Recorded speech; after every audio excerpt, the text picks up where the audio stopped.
రెండు దేశాల మధ్య కాల్పుల విరమణ ప్రకటన శుభ పరిణామమని ముఖ్యమంత్రి చంద్రబాబు అన్నారు.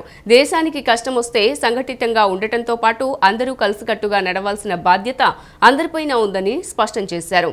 దేశ సార్వభౌమత్యాన్ని కాపాడుకుంటూ ఎవరూ మనపైకి వచ్చినా ఉపేక్షించే పరిస్థితి లేదని వెల్లడించారు. రెండు దేశాల మధ్య కాల్పుల విరమణ ప్రకటన శుభ పరిణామమని ముఖ్యమంత్రి చంద్రబాబు నాయుడు అన్నారు. కాల్పులు విరమిద్దాం అని పాకిస్తాన్ కోరడంతో భారత్ ఒప్పుకుందన్నారు. యుద్ధంలో నష్టపోయిన భారతీయులందరికీ సంతాపం ప్రకటిస్తూ దేశ భద్రత కోసం కేంద్రం ఏ నిర్ణయం తీసుకున్నా మద్దతు తెలుపుతూ తీర్మానం చేద్దామని వెల్లడించారు. దేశమే ముందు అనేది అందరి నినాదమని సీఎం వ్యాఖ్యానించారు. దేశానికి కష్టం వస్తే సంఘటితంగా ఉండటంతో పాటు అందరం కలిసికట్టుగా నడవాల్సిన బాధ్యత అందరిపైన ఉందని స్పష్టం చేశారు.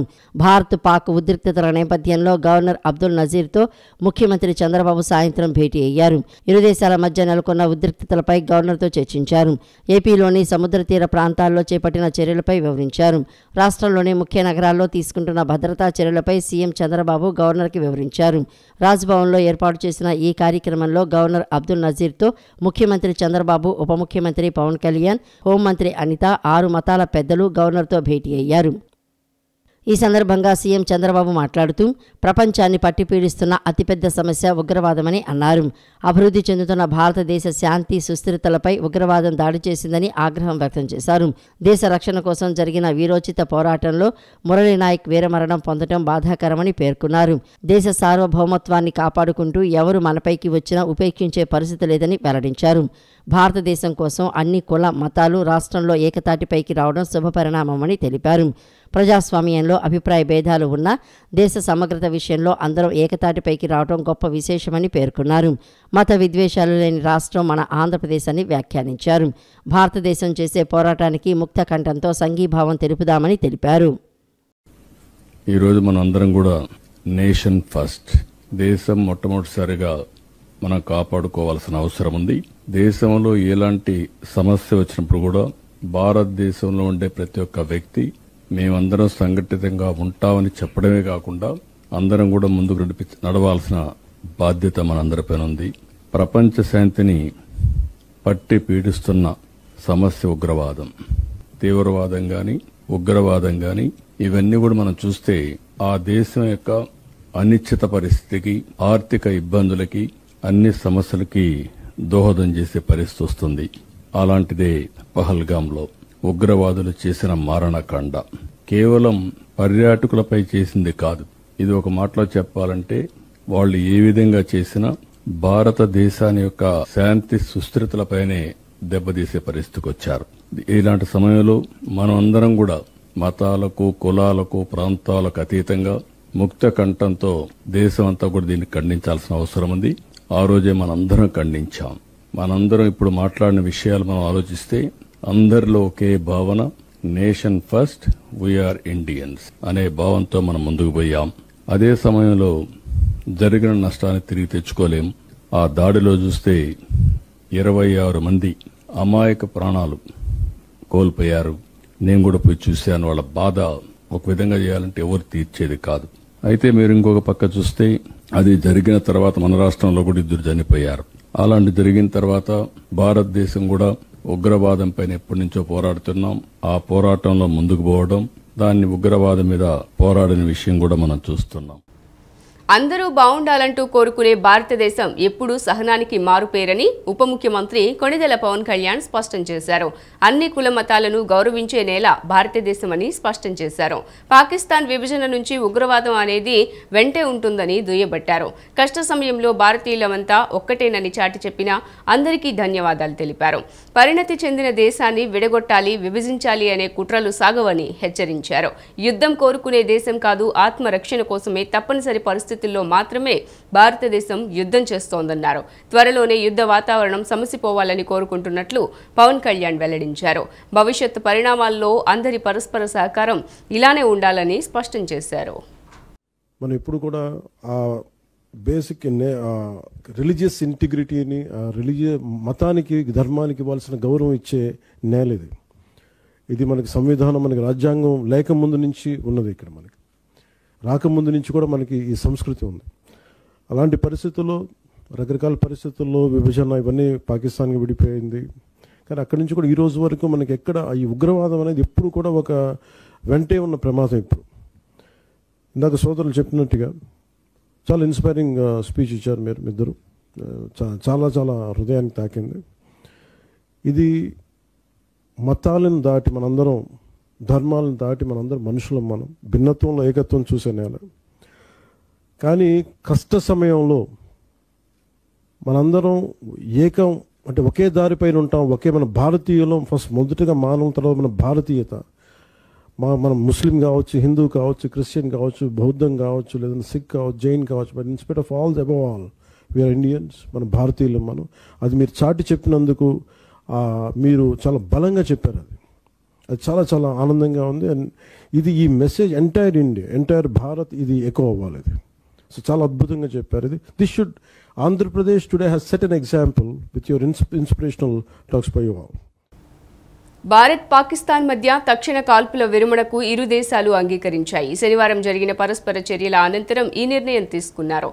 ఈ పరిణామాన్ని 4 రోజుల ముందే పూర్వానుమానించినట్లుగా బ్రహ్మశ్రీ కప్పగంతు సోమయాజులు తెలిపారు. ఈ నెల 7వ తేదీన సిటీ కేబుల్ శ్రీచక్ర భక్తి ఛానల్లో ప్రసారమైన రాశిఫలాల కార్యక్రమంలో ఆయన యుద్ధ వాతావరణం ముగుస్తుందంటూ స్పష్టంగా చెప్పారు. యుద్ధం ముగుస్తోంది, నా పేరు కప్పగంతు సోమయాజులు, గుర్తుంచుకోండి అని ఆయన చెప్పిన మాటలు ఇప్పుడు నిజమవటం విశేషంగా భావిస్తున్నారు.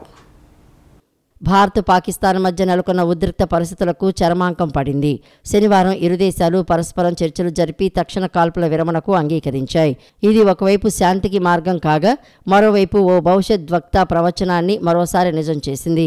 4 రోజుల క్రితం అంటే ఈ నెల 7వ తేదీన ప్రసారమైన రాశి ఫలాలు కార్యక్రమంలో బ్రహ్మశ్రీ కప్పగంతు సోమయాజులు చేసిన వ్యాఖ్యలు ఇప్పుడు ప్రత్యేక దృష్టిని ఆకర్షిస్తున్నాయి. యుద్ధ వాతావరణం ఉంటుందేమో అనిపించినా అది త్వరలో ముగుస్తుంది.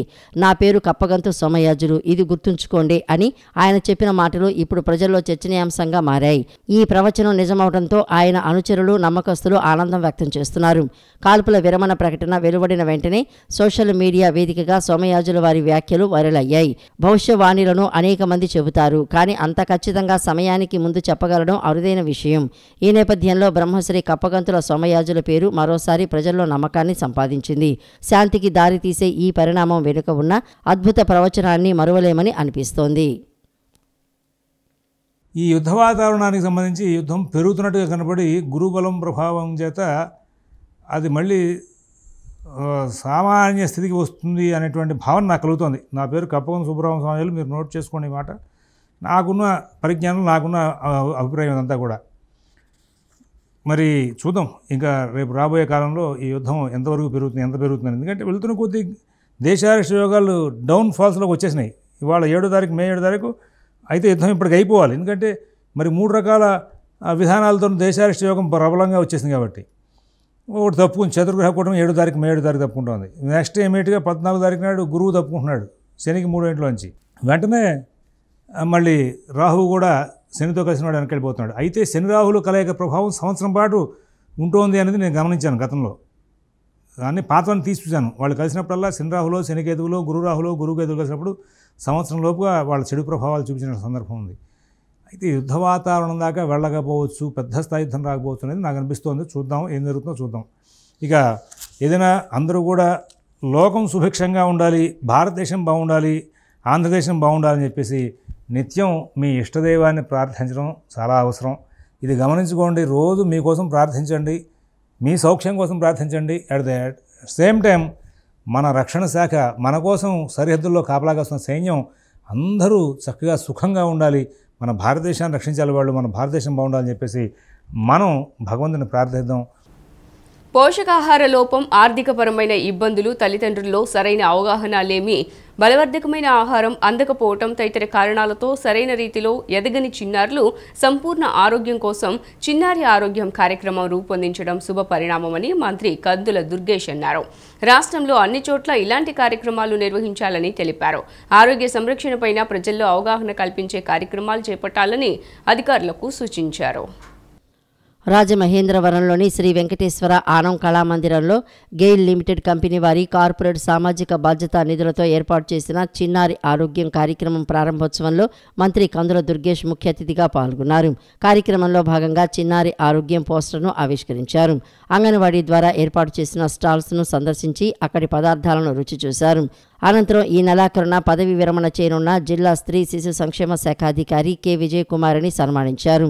కార్యక్రమం చివరిలో బాలింతలకు శ్రీమంతం, చిన్నారులకు గ్రాడ్యుయేషన్ నిర్వహించారు. ఈ సందర్భంగా మంత్రి కందుల దుర్గేష్ మాట్లాడుతూ రాష్ట్రంలోనే తొలిసారిగా తూర్పుగోదావరి జిల్లాలో ఏర్పాటు చేసిన ఈ తరహా కార్యక్రమం ద్వారా రాష్ట్రానికి ఆదర్శంగా నిలవాలని అన్నారు. ఇలాంటి కార్యక్రమాలు రాష్ట్రంలో అన్ని చోట్ల జరగాలని ఆకాంక్షించారు. ఆరోగ్య సంరక్షణపై ప్రజల్లో అవగాహన కల్పించే కార్యక్రమాలు చేపట్టాలని అధికారులకు సూచించారు. తూర్పుగోదావరి జిల్లాలో 6 నెలల వయసు నుండి 6 ఏళ్ల వయసు గల దాదాపు 74,238 మంది చిన్నారుల సంపూర్ణ ఆరోగ్యానికి కృషి చేయటం సంతోషకరమని మంత్రి దుర్గేష్ వెల్లడించారు. అందులో 1,438 మంది చిన్నారులు ఇతరత్ర అనారోగ్య సమస్యలతో బాధపడుతున్నారని, వారి కోసం చిన్నారి ఆరోగ్యం పేరుతో ఒక కార్యక్రమం ఏర్పాటు చేసి తద్వారా వారి తల్లిదండ్రులకు అవగాహన కల్పించి సామాజిక బాధ్యతతో ఆయా చిన్నారులను పోషకాహార లోపం నుండి సంపూర్ణ పోషణ వైపుకు నడిపించేందుకు కార్యాచరణ ప్రణాళిక సిద్ధం చేసిన ప్రతి ఒక్కరి కృషిని మంత్రి కందుల దుర్గేష్ కొనియాడారు. అనేటువంటి కార్యక్రమాన్ని మన కలెక్టర్ ప్రశాంతి గారు ఒక ప్రత్యేక కార్యక్రమంగా రూపకల్పన చేసి ఈ రోజు నుంచి అమలు చేసేటువంటి సందర్భంలో వారికి ప్రత్యేకమైనటువంటి అభినందనలు. రాష్ట్రంలో మొట్టమొదటిసారిగా ఈ జిల్లాలో ఎవరైతే 6 నెలల నుంచి 6 సంవత్సరాల వయసు మధ్యలో ఉన్నటువంటి ప్రమారమి 1,448 మంది చిన్నారులు, మరో 300 మందిని కూడా కలుపుకుని 1,700 మంది చిన్నారులకి మనం ఈ పౌష్టికాహార కిట్లను అందజేయడం అనేటువంటి కార్యక్రమాన్ని ఈరోజు ప్రారంభించడం జరిగింది. దానికి ఆర్థిక పరంగా సహకారం అందిస్తున్నటువంటి గెయిల్ వారికి కూడా అభినందనలు, ధన్యవాదాలు తెలియజేస్తూ, ఇది కేవలం పౌష్టికాహారాన్ని అందించేటువంటి కిట్గా మాత్రమే కాకుండా ఒక సమగ్రమైనటువంటి చిన్నారుల ఆరోగ్యానికి సంబంధించినటువంటి కార్యక్రమంగా దీన్ని పూర్తిగా రూపకల్పన చేశారు. ఆ ప్రకారం మనం తల్లిదండ్రుల్లో అవగాహన కల్పించడం, అదేవిధంగా ఆరోగ్యం పట్ల శ్రద్ధ వహించేలా చేయటం, దాంతోపాటు క్రమం తప్పకుండా ఈ పౌష్టికాహారాన్ని వారు తీసుకునేలా చేయటం, దానికి సంబంధించినటువంటి మందులు ఏవైనా అవసరమైతే అవి కూడా క్రమం తప్పకుండా ఇచ్చేలా ఏర్పాటు చేయటం, ఇలా చూసుకున్నప్పుడు ఇది ఒక సమగ్రమైనటువంటి చిన్నారుల ఆరోగ్య కార్యక్రమంగా రూపుదిద్దుకుంటుంది. అందుకే దీన్ని కేవలం ఐసిడిఎస్ వారు మాత్రమే కాకుండా వారు అవగాహన కల్పించడం, చిన్నారులను సాకడం ఇవన్నీ వారు చేస్తారు. భారత్ పాకిస్తాన్ యుద్ధంలో వీరమరణం పొందిన అమర జవాన్ మురళీ నాయక్కు ఎన్టీఆర్ జిల్లా వైసీపీ ఆధ్వర్యంలో ఘనంగా నివాళులర్పించారు. బందర్ రోడ్లోని స్వరాజ్ మైదానంలో ఉన్న అంబేద్కర్ విగ్రహం వద్ద జిల్లా అధ్యక్షులు దేవినేని అవినాష్, మాజీ మంత్రి వెల్లంపల్లి శ్రీనివాసరావు, మాజీ ఎమ్మెల్యే మల్లాది విష్ణు, ఎన్టీఆర్ జిల్లాకు చెందిన వైసీపీ నాయకులు పాల్గొని నివాళులర్పించారు. ఈ సందర్భంగా మురళీ నాయక్ చిత్రపటానికి పూలమాల వేసి కొవ్వొత్తులతో నివాళులర్పించి మౌనం పాటించారు. అనంతరం వారు మాట్లాడుతూ మురళీ నాయక్ దేశం కోసం తన ప్రాణాలు అర్పించిన యోధుడని ప్రశంసించారు. సరిహద్దుల్లో దేశాన్ని రక్షిస్తూ విధి నిర్వహణలో పాల్గొన్న సైనికులంతా అభినందనీయులని తెలిపారు. మురళీ నాయక్ కుటుంబాన్ని ఇప్పటికే వైసీపీ అధినేత వైఎస్ జగన్మోహన్ రెడ్డి పరామర్శించారని, ఈ నెల 13వ తేదీన వారి నివాసానికి వెళ్లి వ్యక్తిగతంగా ఓదార్చనున్నట్లు వెల్లంపల్లి వెల్లడించారు.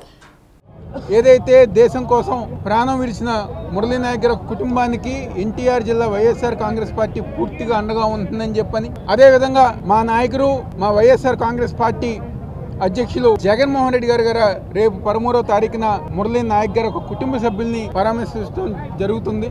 ఏదైతే భారతదేశంలో భారతీయ ఆర్మీ ఉందో, ఆర్మీకి కానివ్వండి, నేవీకి కానివ్వండి, డిఫెన్స్కి కానివ్వండి, ప్రతి ఒక్కరికి గారా వైఎస్ఆర్ కాంగ్రెస్ పార్టీ తరఫున మేమందరం గారా ఈరోజు భారతదేశంలో ఏదైతే ఆర్మీకి మేమందరం గారు సపోర్ట్ గా ఉంటాం. అదేవిధంగా ఏదైతే రాష్ట్రంలో ఒక పక్క దేశంలో యుద్ధ వాతావరణం, యుద్ధంతో అనేక ఇబ్బందులు పడుతుంటే ఈరోజు రాష్ట్రంలో కూటమి ప్రభుత్వం ఆధ్వర్యంలో అంటే ఎంత బాధాకరంగా ఉందంటే, ఒక పక్క యుద్ధంతో ప్రజానికం గమనిస్తున్నారు, నాయకులు ప్రతి ఒక్కరు దేశ రాజకీయ నాయకులు అందరూ గారు యుద్ధం గురించి ఆలోచిస్తుంటే, కూటమి ప్రభుత్వం ఆధ్వర్యంలో మాత్రం కక్ష సాధింపు చర్యలు చేస్తుంది.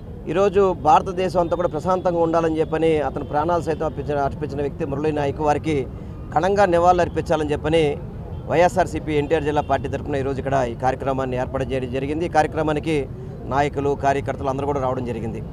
ముఖ్యంగా ఒకటే మనం గమనించాలి, భారతదేశ వ్యాప్తంగా కూడా ఎంతో పాకిస్తాన్ నుంచి ఎన్నో ఇబ్బందులు వస్తున్నప్పటికీ కూడా చాలా సమర్థవంతంగా మన ఆర్మీ అంతా కూడా ఎదుర్కోవడం చాలా అభినందనీయం. ప్రతి ఒక్కళ్ళు కూడా మన ఆర్మీని అభినందించాల్సిన టైం వచ్చింది, అవసరం కూడా ఇది.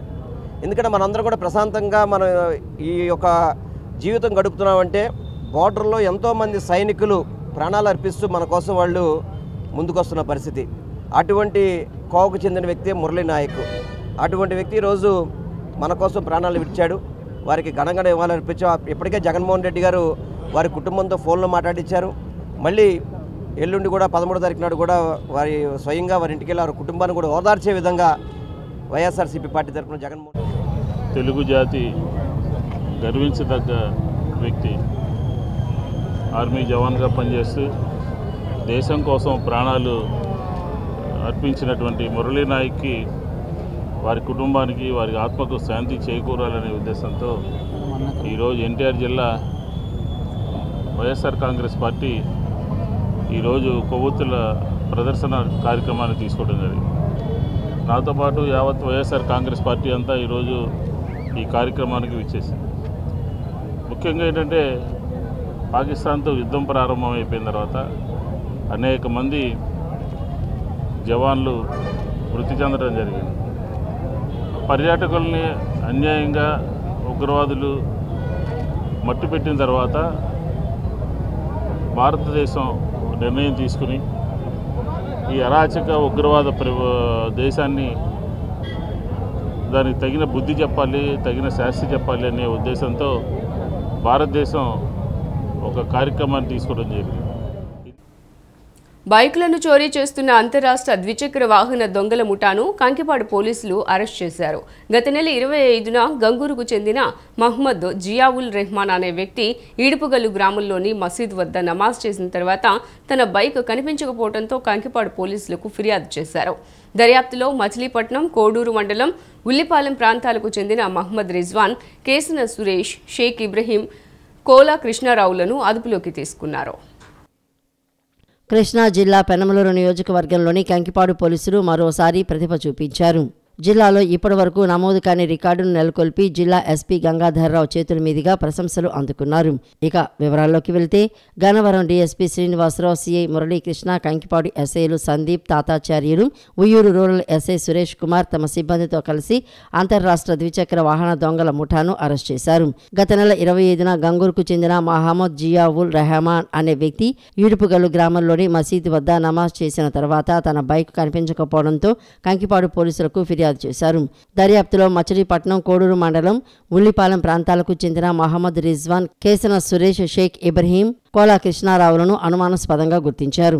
వీరంతా మెకానిక్గా పనిచేస్తూ పరిచయాల ద్వారా కలిసి ఈజీ మనీ కోసం వాహనాలు దొంగతనం చేయడం ప్రారంభించారు.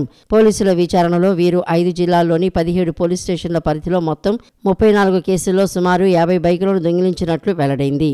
కృష్ణా, ఎన్టీఆర్, గుంటూరు, ఏలూరు, బాపట్ల జిల్లాల్లోని పలు ప్రాంతాల్లో వాహనాలు చోరీ చేసినట్లు గుర్తించారు. చోరీ చేసిన బైకులను స్వాధీనం చేసుకుని నిందితులను అరెస్ట్ చేసినట్లు ఎస్పీ గంగాధర్రావు తెలిపారు. ఇది కంకిపాడు పోలీసుల చురుకుదనం మరియు ఆధునిక సాంకేతిక పరిజ్ఞానాన్ని వినియోగించుకోవడంలో ఉన్న నైపుణ్యానికి నిదర్శనమని పేర్కొన్నారు. ఇలాంటి విజయాలతో ప్రజల్లో భద్రత పట్ల నమ్మకం మరింత పెరుగుతుందని అధికారులు తెలిపారు.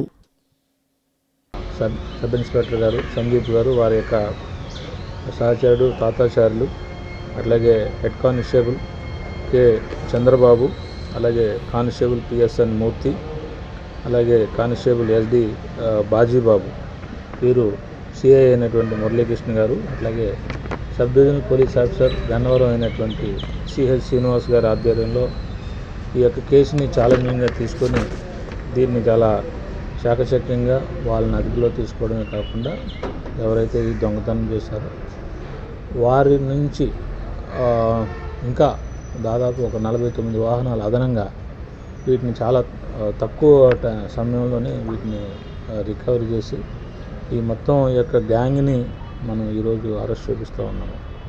సో దీనిలోకి వివరాల్లోకి వెళ్ళినట్లయితే ఈ 50 వాహనాలు కూడా ఈ గ్యాంగ్ చాలా చాకచక్యంగా గత 4-5 మాసాల్లో చేశారు. యుద్ధ భూమిలో అసువులు బాసిన వీర జవాన్ మురళీనాయక్ పోరాట పటిమ దేశం కోసం చేసిన త్యాగాన్ని మరవలేమని సిపిఐ నాయకులు అన్నారు. తాను చనిపోతూ 5 శత్రు సైనికులను మట్టుపెట్టి అమరుడైన వీర జవాన్ మురళీనాయక్ కు ఘనంగా నివాళులర్పించారు. భవిష్యత్తులో ఉగ్రవాదాన్ని అణిచివేయడానికి భారతదేశ ప్రభుత్వం సర్వసన్నద్ధం కావాలని వారు పిలుపునిచ్చారు. విజయవాడ నగరంలోని కృష్ణలంక చలసాని భవన్ వద్ద వీర జవాన్ మురళీనాయక్ మరణానికి శ్రద్ధాంజలి ఘటిస్తూ సిపిఐ జోహార్లు అర్పించింది. పాకిస్తాన్ ఉగ్రవాదాన్ని ఖండిస్తూ మురళీనాయక్ వీర మరణానికి జోహార్లు అర్పిస్తూ కొవ్వొత్తుల ప్రదర్శన నిర్వహించడం జరిగింది. అనంతరం జరిగిన సభకు సిపిఐ నగర నాయకులు మందలపు శ్రీనివాస్ అధ్యక్షత వహించారు. ఈ సభకు ముఖ్య అతిథిగా విచ్చేసిన సిపిఐ జిల్లా కార్యదర్శి దోనేపూడి శంకర్ మాట్లాడుతూ పాకిస్తాన్ ఉగ్రవాదాన్ని కూకటి వేళ్లతో పెకిలించాలని ఆ వైపుగా భారతదేశం అడుగులు వేసిందని 3 రోజుల్లో పాకిస్తాన్ పాదాక్రాంతం అయిందని అన్నారు. ప్రపంచ దేశాల వద్ద రాజీ చేయమని అర్థిస్తూ ప్రాధాయపడే పరిస్థితికి పాకిస్తాన్ వచ్చిందని, దీనివల్ల భారత సైనికుల పోరాట పటిమ తేటతెల్లమైందని అన్నారు. ఆపరేషన్ సింధూర్ విజయవంతం కావడం పట్ల హర్షం వ్యక్తం చేస్తూ ఇదే సందర్భంలో యుద్ధంలో అమరులైన పౌరులకు వీర జవాన్లకు శ్రద్ధాంజలి ఘటించారు. దేశం కోసం ప్రాణత్యాగం చేసినటువంటి వారి త్యాగాలు యువతకు ఆదర్శప్రాయం. గత 3 రోజులుగా పాకిస్తాన్ ప్రపంచ దేశాల కాలవేళ్లా పడుతున్నది. రాజీ చేయమని చెప్పి, అప్పులు ఇవ్వమని చెప్పి, తోకముడిచి మేకపోతే గాంభీర్యం, భారతదేశం అంటే ఏమిటో, భారతదేశ సైనిక శక్తి ఏమిటో, భారతదేశ సైనిక పాఠం ఏమిటో ఇవాళ పాకిస్తాన్కి తెలియవచ్చింది. పాకిస్తానే కాదు, చైనా లాంటి దేశాలు కూడా ఇవాళ భారతదేశం జోలికి రావాలంటే, S-400 దాటి రావాలంటే, సుఖాయ్ విమానాలు దాటి రావాలి అంటే భారతదేశం యొక్క సైనిక శక్తి, భారతదేశ వీరుల సైనిక శక్తి, భారతీయుల దేశభక్తి ఇవాళ ప్రజల మీద, దేవాలయాల మీద, మదర్సాల మీద దాడులు సాగిస్తూ నీచబుద్ధిని ప్రకటించుకున్నటువంటి సందర్భంలో ప్రపంచ దేశాలని భిక్ష అడిగి భారతదేశంతో రాజీ చేయబడినటువంటి ఫలితంగా మనది శాంతి కాముక దేశం భారతదేశం. అనంతరం సిపిఐ నగర కార్యదర్శి జి కోటేశ్వరరావు, సహాయ కార్యదర్శి లంకా దుర్గారావు, నక్కా వీరభద్రరావు ప్రసంగిస్తూ యుద్ధభూమిలో అసువులు బాసిన మురళీనాయక్కు జోహార్లు అర్పించామని, భారతదేశాన్ని ఏ దేశం కూడా తక్కువగా చూసే పరిస్థితి ఈ రోజు లేదని, మన సైనిక శక్తి ఏమిటో ప్రపంచానికి తేటతెల్లమైందని పేర్కొన్నారు. పోరాటాన్ని ఈ సందర్భంగా కొనియాడుతూ రాబోయేటటువంటి కాలంలో కూడా దేశ రక్షణ కోసం మన జవాన్లు సాగించేటటువంటి వీరోచిత పోరాటానికి ప్రభుత్వంతో పాటు ప్రజలందరూ కూడా బాసటగా నిలవాలని చెప్పి ఈ రోజున మురళీనాయక్కి శ్రద్ధాంజలి ఘటిస్తూ సిపిఐ విజయవాడ నగర సమితి తరఫున క్యాండిల్ ర్యాలీ కార్యక్రమాన్ని నిర్వహిస్తా ఉన్నాం. ఈ సందర్భంగా భారత ప్రభుత్వం రాబోయేటటువంటి కాలంలో ఉగ్రవాదం పైన కఠినమైనటువంటి చర్య తీసుకోవాలి. పాకిస్తాన్ వైఖరి పైన ఒక కంట కనిపెడుతూ వారి యొక్క వైఖరిని ఎండగట్టేటటువంటి పద్ధతిలో ప్రభుత్వం రాబోయేటటువంటి కాలంలో ఉండాలని చెప్పి ఈ యొక్క యుద్ధంలో వీరోచితంగా పోరాటం చేసినటువంటి జవానులు, వీర నారీమణులు, ముఖ్యంగా వీర నారీమణులు ఇద్దరు కూడా ఈ సందర్భంగా సిపిఐ విజయవాడ నగర కమ్యూనిస్ట్ పార్టీ తరఫున వారందరికీ కూడా పాల్గొన్నటువంటి వారందరికీ కూడా ధన్యవాదాలు తెలియజేస్తూ, అభినందనలు తెలియజేస్తూ మురళీనాయక్కి జోహార్లు అర్పిస్తారు. గన్నవరం ఎయిర్పోర్టులో భద్రతా చర్యలు కట్టుదిట్టంగా అమలు చేశారు. పాకిస్తాన్తో భారత్కు మధ్య ఉద్రిక్త పరిస్థితుల నేపథ్యంలో నిన్న ఎయిర్పోర్టు పరిసరాల్లో భద్రతను మరింతగా పెంచారు. ప్రతి వాహనాన్ని ఎయిర్పోర్టు భద్రతా సిబ్బంది క్షుణ్ణంగా తనిఖీ చేసి అవసరమైన వారిని లోపలికి అనుమతించారు. ఈ కారణంగా కొంత సమయం పాటు వాహనాలు నిలిచిపోతున్న దృశ్యాలు కనిపించాయి. అధికారులు ఎలాంటి అప్రమత్తత లేకుండా చర్యలు తీసుకుంటున్నారు. విజయవాడ ఇంద్రకీలాద్రిపై కొలువై ఉన్న శ్రీ కనకదుర్గమ్మ అమ్మవారిని ప్రముఖ సినీ తార సమంత దర్శించుకున్నారు.